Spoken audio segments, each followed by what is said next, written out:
Guretzat ohore bat da sexu bortizkeriaren aurka eta parekidetasunaren alde lan ari den elkarte bati agurra ematea udaletxe honetan. Ohore baita ere, aurtengo egitasmoaren barruan kokatzen den berdintasuna ehunduz programa gure herrian bideratu eta landu nahi izatea ikastetxe ezberdinen laguntzarekin. Dakizuen bezala, legealdi honetan konpromezu zuzena hartu genduen 12 bilagunan sexismoa eta indarkeri matxista ekiditzeko eta ildo horretatik hainbat ekimen burutu izan dira festetako kanpaina bereziak, elkarteratzeak eta bar. Pertsonalki, momentu oso gogorra tokatu zitzaidan pasatzea iazko udaran bilagunatar bat, Sofia Tato, hilda aurkitu zutenean Kaferesko herri batean biolentzia sexistak eraginda. Etzen une ederra izan. Ziur naiz gaur aurkeztuko diguzuen ekimena urrats sendo eta emankor bat izango dela. Lehen aipatutako helburuak lortu ahal izateko. Aldez aurretik esaten dizuet gure babes eta laguntza osoa izango duzuela udalaren aldetik. El proyecto empieza hace 4 años en Astigarraga. Yo era concejala de Igualdad y de Participación Ciudadana en esa época y sale del Departamento de Igualdad con la colaboración de Fundación Uralde y Aritus.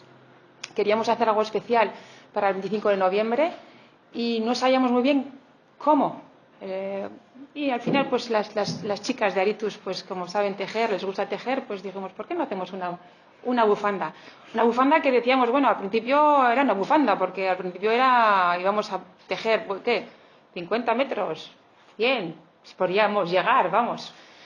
Y empezamos con las redes sociales y ahí fue algo impresionante.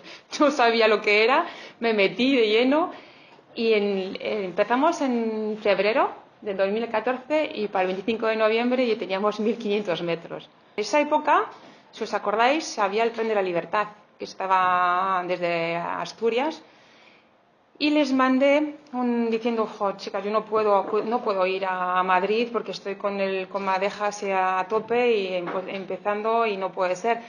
Y tontamente las mujeres del Tren de la Libertad me contestaron y dicen, no te preocupes, Isa, si Madejas no puede ir al tren, el tren irá a Madejas.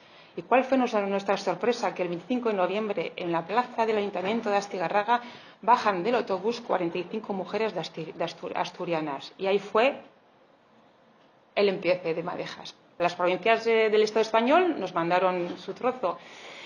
Pero ahí nos dimos cuenta de que era un trabajo, un año casi de trabajo y que había que seguir. Los eventos que hacemos se suman y llegamos a tener una familia.